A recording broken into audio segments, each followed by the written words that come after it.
This is Lynn Fraser. I'm with the Killaby Center for Recovery. I'm here today with the Radical Recovery Summit, interviewing Brian Adler. He is a certified facilitator of the inquiries. He's worked at the Killaby Center, and he has a long background of other work as well. And I'm going to ask him to introduce himself. Welcome, Brian.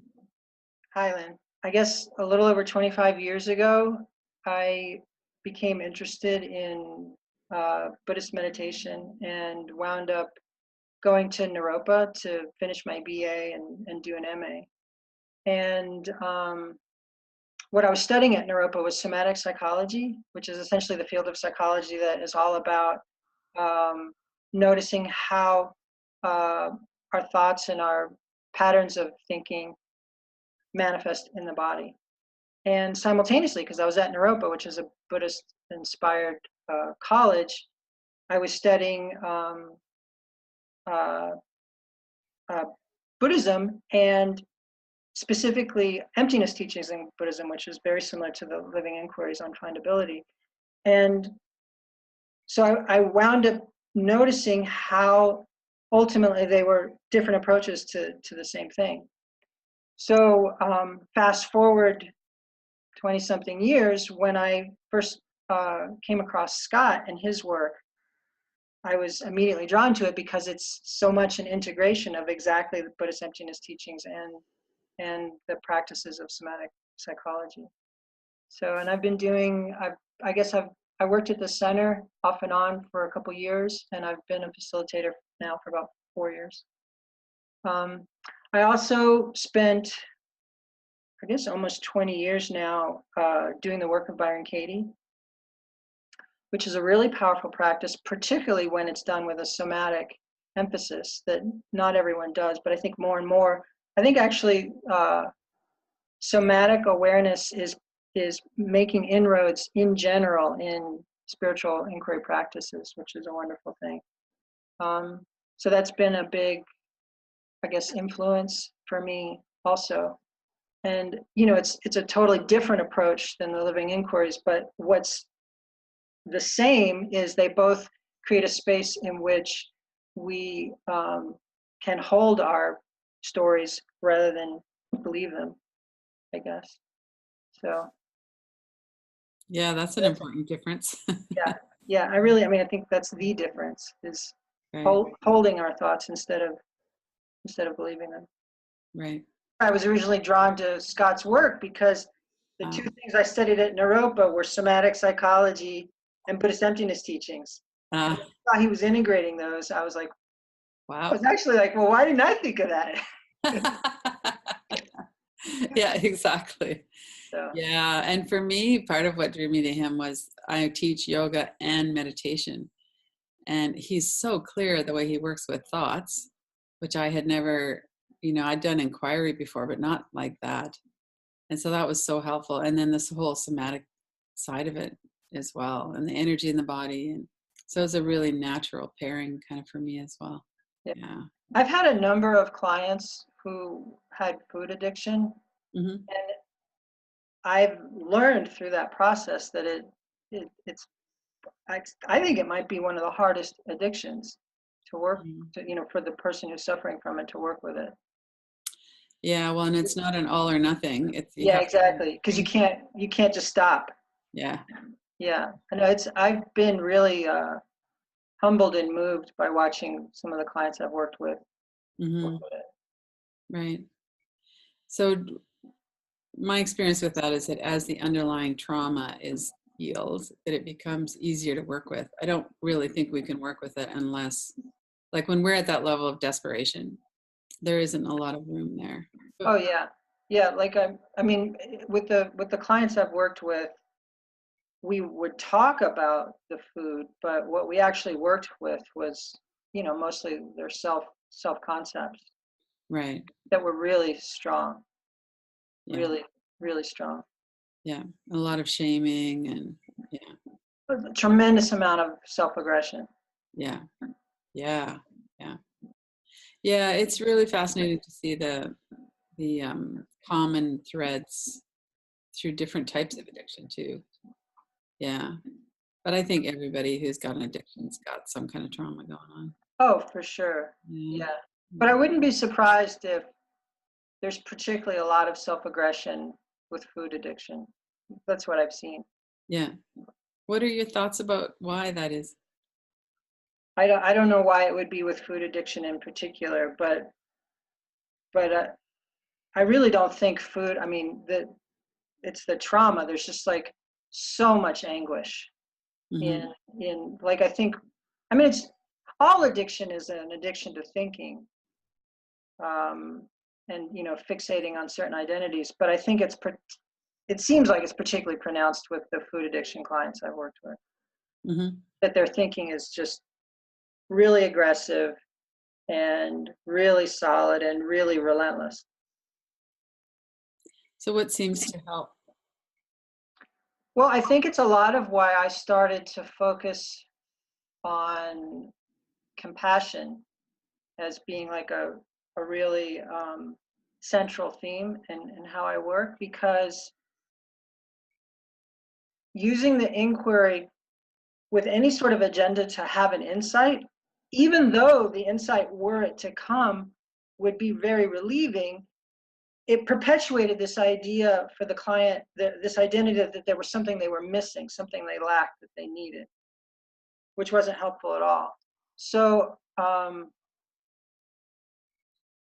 really organically, my approach started to morph from, I mean, at the most fundamental level, it morphed from, is this you? Is this a threat? Is this a compulsion?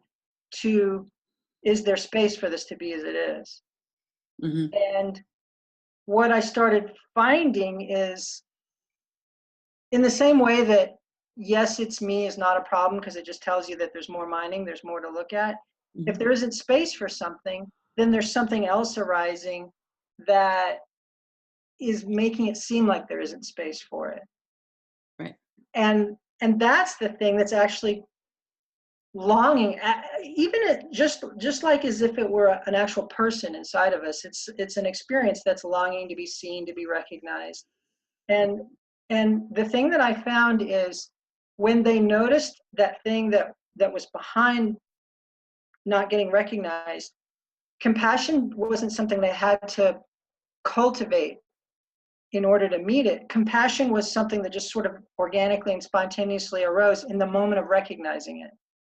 Like, for example, there'd be a client would be struggling with something, and then they'd recognize that there's a longing for relief from the pain that's Mm-hmm. right behind that. And as soon as they notice the longing for relief, there'd be like this oh moment, and this flood of compassion. And it was just immediately obvious that that flood of compassion is the heart of rest, because in that moment, everything is totally okay exactly as it is. And in that moment, all the identification stops, all of the Velcroing comes to rest. So over time, the way that I approached the work started to be more about recognizing that Velcro isn't something that needs to be seen through. It's just something that needs to be seen. Not seen through as in defeated somehow, but it needs to be seen just like a person wants to be seen, a person wants to be heard.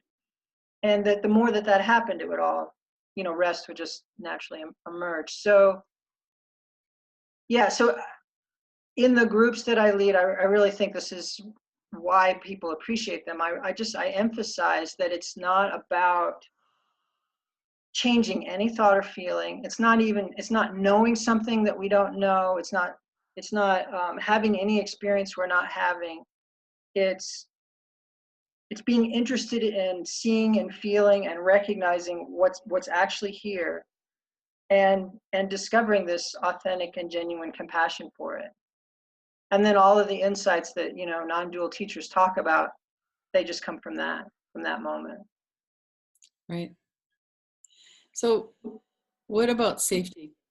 How is it that people could feel safe enough to go in and really feel what's going on? Because of course Well, addiction is all about getting out of it. right. So the key, and I really, I actually just got this book. I can't remember the name of it off the top of my head, but it's all about how mindfulness practices are potentially re-traumatizing Mm-hmm. because so many people approach mindfulness from this point of view of um, it's all about being aware of the thing that's difficult to be aware of, and like I mean, I did traditional Buddhist meditation for years, and it's almost like it's this macho culture of sit there and be with it, Yeah. and it's absolutely, I mean, it's traumatic even for someone who doesn't have a lot of trauma. Yes. Yeah. So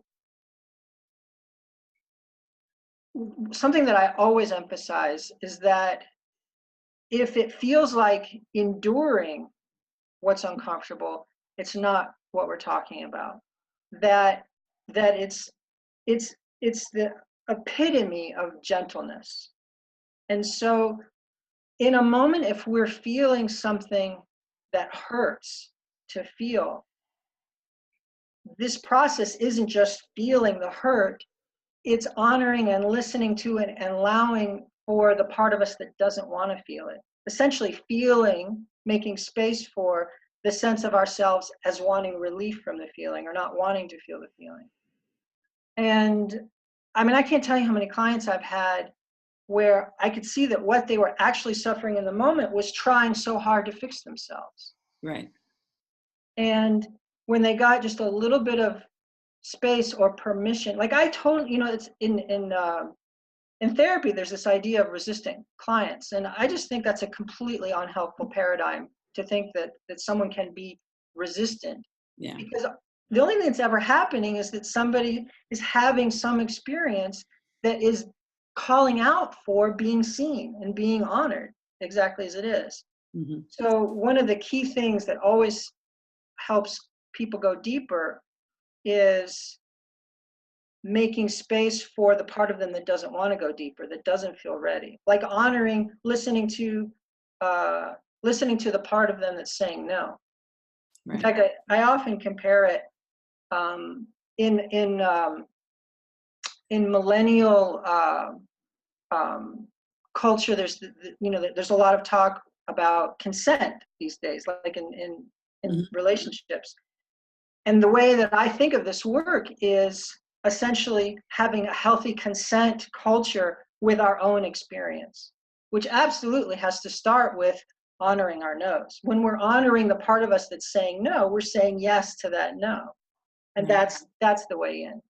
And of course that, if someone feels heard, if that feeling feels heard, then the sense of unsafety is going to relax, because that's all it wanted. It just wanted to feel heard, respected.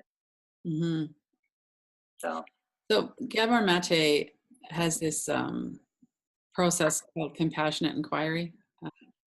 And one of the things he said was it's hard for people to have compassion for themselves because in part we and this I'm not going to attribute it all to him because I don't want to put words in his mouth. So I took that, and what he did in the group was he would say to somebody, there was a woman who was talking about an uncle or I think it was a family friend or something, or godfather, who was sitting on the couch with her. She's like 5 years old, and he's starting to touch her inappropriately. And so she went from being this sunny 5-year-old kid who was really happy to being really disturbed, acting out, and her parents didn't. So one of the things he said, you have to be very devoted as a parent to not notice that's going on. You have to really not want to see it. 5-year-olds aren't very sophisticated, in terms of hiding things. And so she went through all of this kind of really traumatic period and didn't disclose until much later. And, the whole kind of thing that happens in those situations.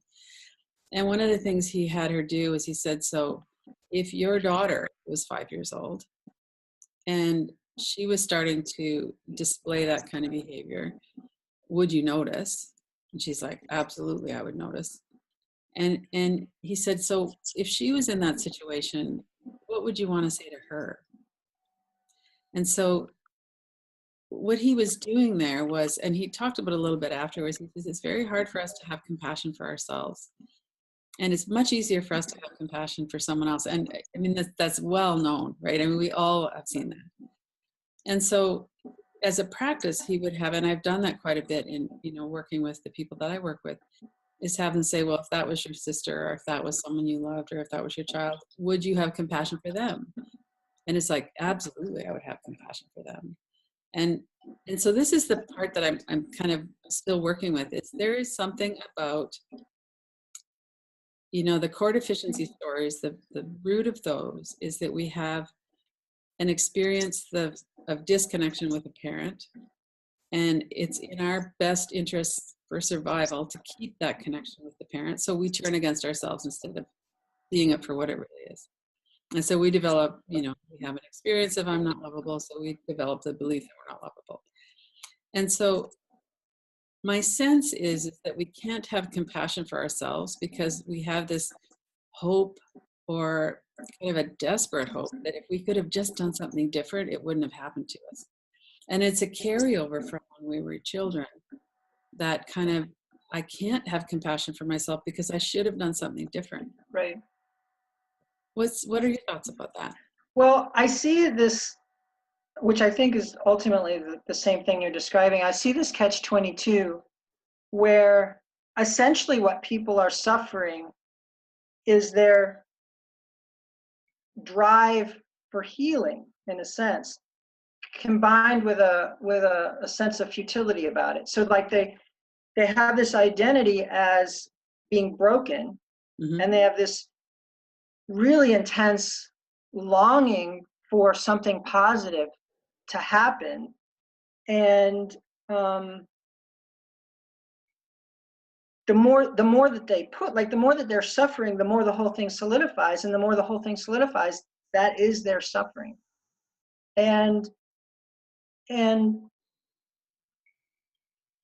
I think in traditional, this is essentially what spiritual seekers seek, people who actually have like a spiritual seeking addiction. Essentially what they wind up doing is they identify the sense of self as the problem, and they're trying to see through it. They're trying to get rid of it. They're trying to make it stop in some way. The key moment, I think, is not when the deficiency story stops, not when it's seen through, but when it's just simply recognized in a compassionate way. When, and I've seen this with clients countless times, when they experience themselves as the one holding the sense of deficiency rather than the one needing to be held, everything shifts. And that's something that happens really reliably, where people, I mean, I have this one client who has 4 decades of depression, and her story about the inescapability of the depression is really convincing. Mm-hmm. And if I ever get hooked that it needs a solution, then I'm going to be just as despairing as she is. Right. But what happens instead is, together we create a space where she can recognize that that's what's happening. What's present is this sense of self in a hell realm of catch-22, impossible suffering. Mm-hmm. And that's what's happening. It's an experience of a sense of self. And not only is it an experience of a sense of self, but it's an experience of a sense of self that has at its core a suffering that the client can empathize with because they've experienced it for so long. And so essentially it's this moment where they empathize with their own suffering, just like they would want another person to do. Mm-hmm. But they're not trying to fix it. They're not trying to change it. They're not trying to be relieved of it. They're not trying to escape it. They're empathizing with it exactly like they would with another person. Like, Right. oh, yeah, I hear you, basically. And in that moment, I mean, usually when they have that kind of moment, I say, that's rest. When all of your thoughts and feelings have space to be exactly as they are, and you experience yourself as the intelligence as the space in which it's all completely okay to be as it is. That's rest. And I think it's 2 steps forward and 1 step back, but I've seen a lot of clients, their go-to reaction to this, we all have this thing that arises in its own characteristic way. It does in our mind, this suffering pattern of thinking. Mm-hmm. When the spontaneous reaction is like, oh, I see you, rather than, oh shit, what am I going to do about you? Right. Then that's the shift. And we will always defend ourselves against something that's trying to change us. Yes, exactly. Which is, it's so ironic because, that's what clients project onto facilitators and therapists and what have you. But at the same time, that's why they're in a war with themselves, because one part of them is trying to change another part that doesn't want to be changed. It wants to be heard and respected as it is. Right. And honored for the service that it's given us all these decades. Yeah. Yeah, because it has something, it's legitimate. It has a legitimate thing it's trying to say. Right. Sometimes I use the phrase real but not true, that the experience is real even if the story isn't true. And the more we honor how real it is to feel this experience, the more the trueness of the story will start to dissipate. Right. Mm. So when you're working with people around spiritual seeking, is that any different than working with other kinds of addiction? Well, it can be trickier because the reason why they're feeding their addiction by having a session with me in the first place. Mm-hmm. Really. Mm-hmm. So they're actively using. It's That's a ironic. Yeah. It's a big deal because what they're searching for is a shift. They're searching for some sort of change, and what I'm interested in doing is holding space for that, and creating a space where they can recognize that, where what they're after is the fulfillment of what it's after.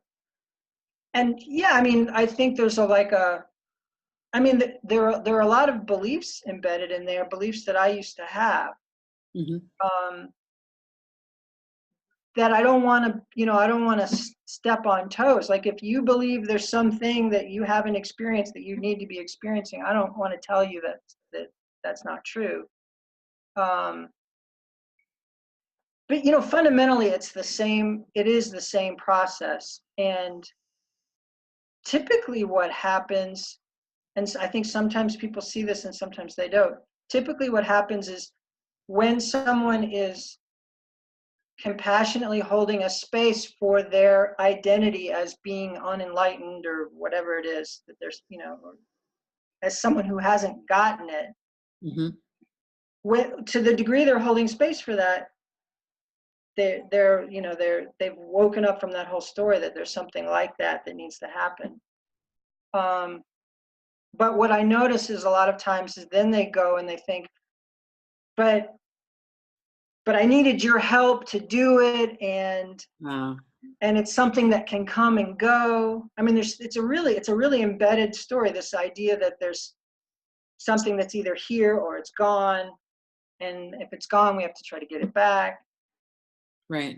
But fundamentally, it's really the same process. I really think the way I think of it is that thoughts and feelings are arising, and they're either creating this Velcro thing or they're being met spaciously. And ultimately, the way that I work is in meeting the Velcro in such a way that even the Velcro isn't experienced as something that needs to change. It's really just more thoughts and feelings that need to be met. Mm-hmm.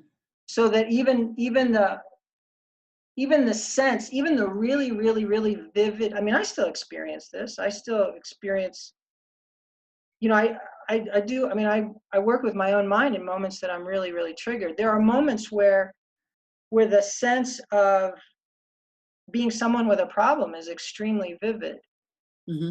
And the paradigm shift from believing, yes, I am someone with a problem, and I'm gonna do some process to fix that problem, to just making space for the very vivid constellation of thoughts and feelings that create this sense of problem. I mean, that is the solution. When there's space for the sense of a problem, there's no problem. So like one of the things I do in my groups when I lead the guided rest is a lot of people think of this as calming down and centering and relaxing. I encourage people to really notice whatever part of them is agitated or restless or troubled. And from the very beginning, I'm like, you know, it's great that that's here. What we're here for is to give that experience a place to be. We're not looking for a solution or a remedy for that. We're creating an environment where that feeling or that constellation of thoughts can finally have permission just to be here. Right. And yeah, and in my own experience, it's so much an easier way. Like another thing I do with particularly spiritual seeking clients, particularly if they're projecting onto me that I have some sort of spiritual attainment, I'm really emphatic from the get-go that I experience any of the thoughts and feelings I might ever have experienced. That Mm-hmm. if anything has changed, I just have more confidence in being able to be with it. Right. And that confidence comes from knowing how to be gentle with it and compassionate with it. But it's so not about achieving something where those kinds of things don't arise anymore. And I'm really suspicious about the teachers who seem to project some kind of image as someone who no longer experiences mind doing what mind does. Right. I'm skeptical. That's my experience too, is that it's I don't believe the thoughts the way I used to. I don't have to get away from them the way I used to. So they just don't trouble me as much. And that's what gives us that capacity and that confidence that we can just be with it. It's not that it's not going to come up, but I've noticed that much fewer troubling thoughts. Oh yeah, yeah. Yeah. But there's no coincidence. I mean, Right. like clients have sometimes asked me, will there ever be an end to this? Right. And I say there absolutely could be, but long before there's an end to it, there won't need to be, because it'll be okay that it's here. Right. That's a great answer. Yeah. So what about people who have a unity experience? What's the what are your thoughts about that, specifically in terms of addiction, spiritual addiction, or any other kind of addiction? Well, I think just like any other highly desirable experience, it's potentially a catalyst for addiction. I mean, I think a lot of spiritual seekers have had a unity experience, and then something else started arising, and that was difficult. I mean, I've experienced that myself.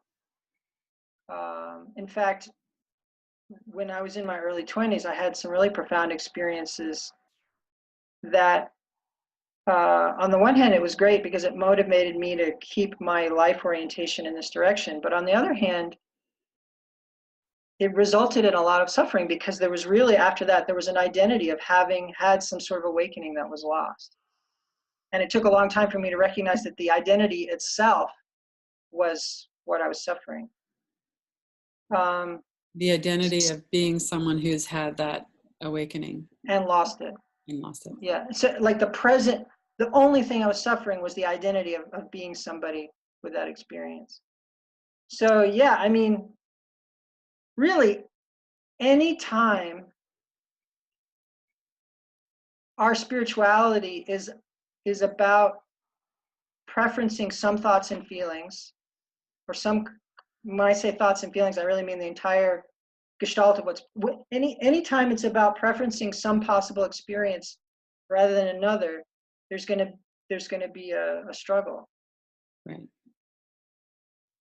So for myself, I don't experience a longing for that anymore, and sometimes it comes. I mean, what I was talking about, that moment of compassionate allowing can go on for, like infinitely. It can be profoundly deep, but I don't think it's useful to turn that into a goal at all. Right. In the meditation tradition that I study in, it's a yoga meditation, not Buddhist. But one thing they always talked about right at the beginning was don't go after the experiences. And if you do have an experience, don't try to get it back. Yeah. And I would really notice that as soon as I would start to go deeper, I'd be like, oh, and then it's like, oh. Yeah, totally. You just can't grab it. It doesn't work that way. Something else I want to say about this, and I think I've had my own process of being disillusioned in a positive sense, not a negative sense, Freedom from illusion. illusion, Yeah. with regard to spirituality. But I was good friends with a young woman who she had a very profound awakening. Mm-hmm. And during the time that I knew her, I spent a lot of time with Byron Katie years ago. Mm-hmm. And in moments of eye contact with Byron Katie, there was a presence without any, just like radiant consciousness without a sense of there being a separate self. And Mm-hmm. it was sort of stunning. Like I would look in her eyes and be like, oh, this is what this is really about. Mm-hmm. And it was remarkable. And when I became friends with this young woman, she had an element of that. This is a woman who'd struggled with addiction and depression for a really long time. And I would make eye contact with her and I would experience that same thing where I would feel like this contact high of awakening, Mm-hmm. just spending time with her. And it was remarkable. And I started having stories of, oh, I remember even talking to Scott about this. Something happened for her. I'm playing in the kiddie pool. Something happened for her that's really profound. And I'm missing, and I would have moments where I would actually start to crave. I don't know what it is that she's experiencing, but I'm missing it. Mm-hmm. And I don't know what her process was, and that's not the reason why I tell the story. But I do know that the story of getting somewhere or someone else getting somewhere, which is where we all need to be, it's not a helpful story. Right. And I truly think anything is possible, and that humility in the face of all of it is probably a good idea. Right. Yeah. Well, and it really goes to show how much suffering there is to, whatever it was that was underlying Exactly. her original drug use wasn't Exactly. cured by the awakening. Exactly. And I mean, it's like, I remember when I first got to know Scott, I thought it was cute that he still did his own looking. Oh, And okay. what I mean by cute is like, I thought, oh, that's really, like he's hanging out with us doing what we do. That's nice of him. But I had some projection that he somehow, Mm. he didn't really need to do it. It wasn't really useful for him. He was just sort of doing it because he was plugging that it's a good thing to be doing. Mm-hmm. And and now I really just feel like I recognize that there's just, there's no end to that. And if you think there's an end to that, then then you might wind up having, life remind you that there isn't. Right.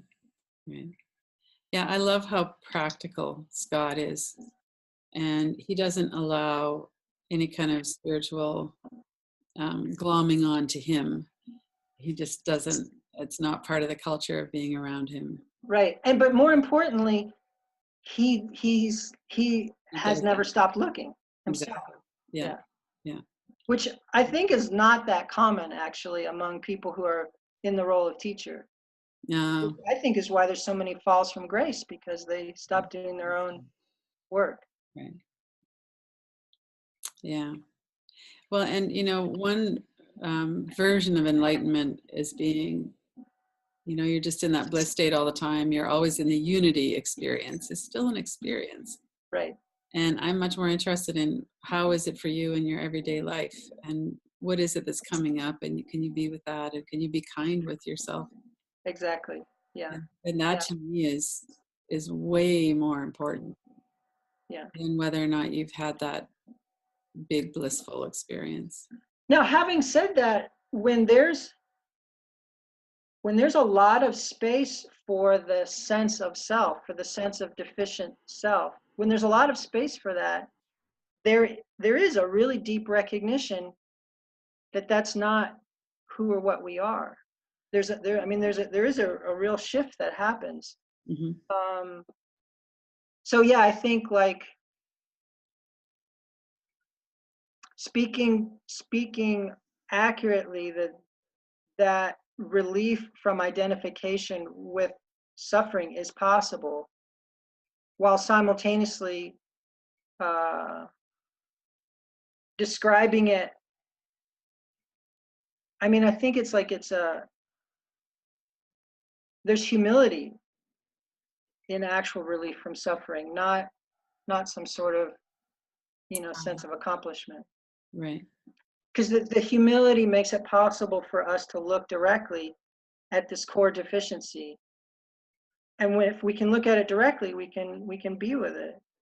But if Mhm. we're, I mean, I guess I think that's what happens for people who wind up having some sort of fall, is they develop some kind of identity as being beyond something, and then everything that's having to be disenfranchised in order to maintain that illusion Right. winds up festering.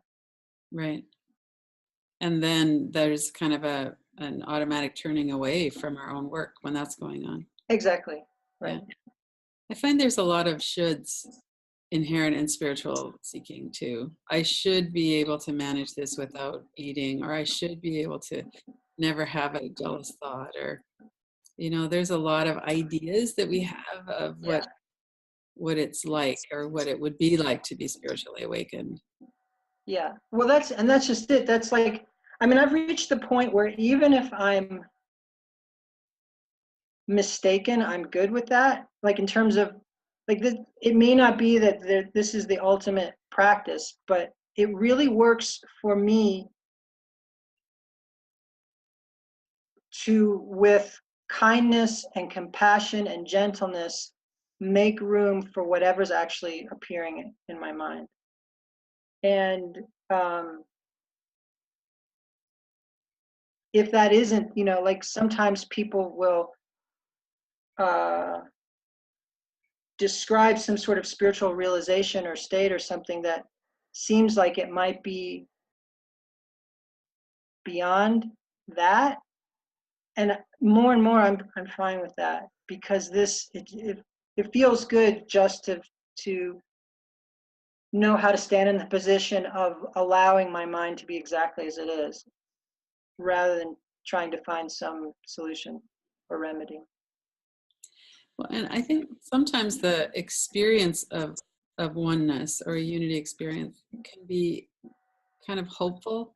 Like when you're back down in the trenches, at least you know that that is possible. And so I think in that sense it's helpful.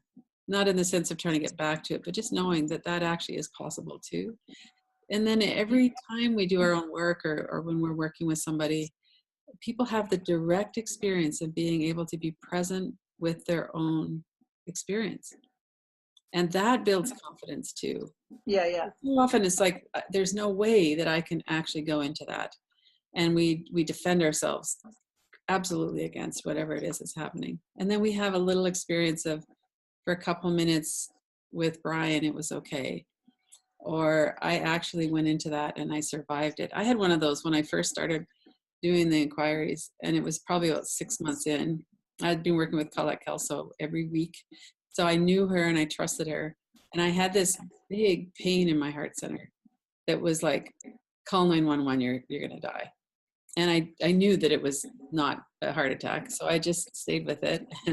It was about 3 minutes of that pain, and it finally just started to dissolve and got softer, and then it was gone. Hmm.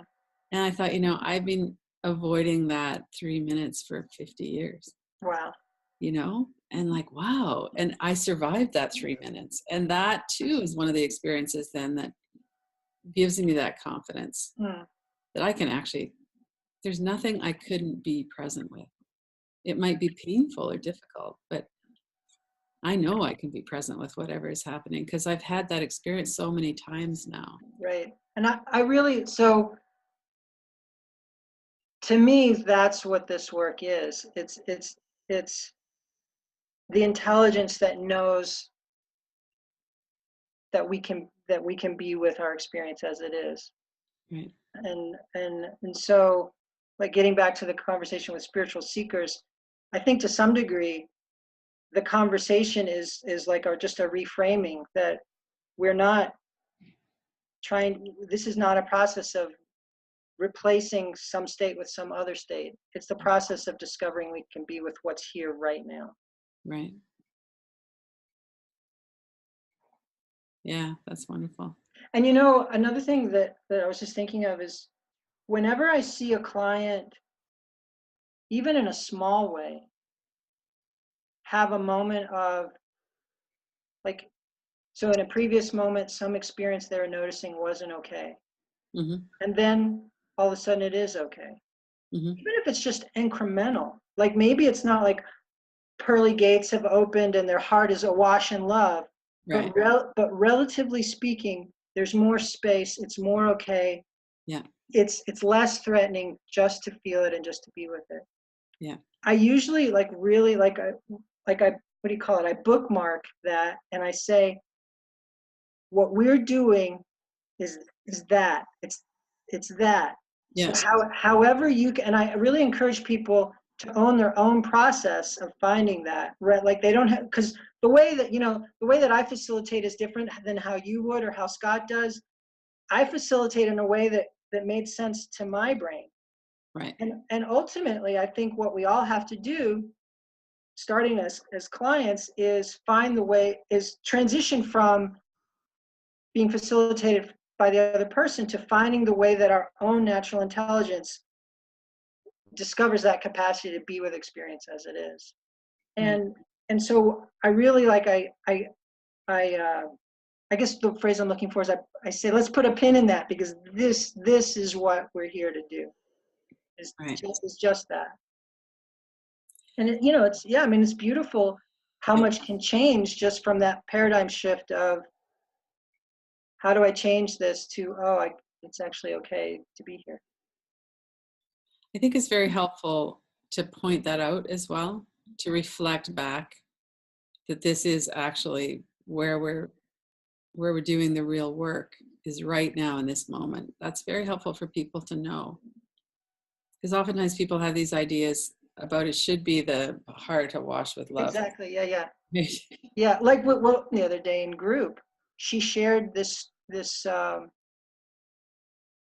1 or 2 minutes about feeling a lot kinder towards her experience.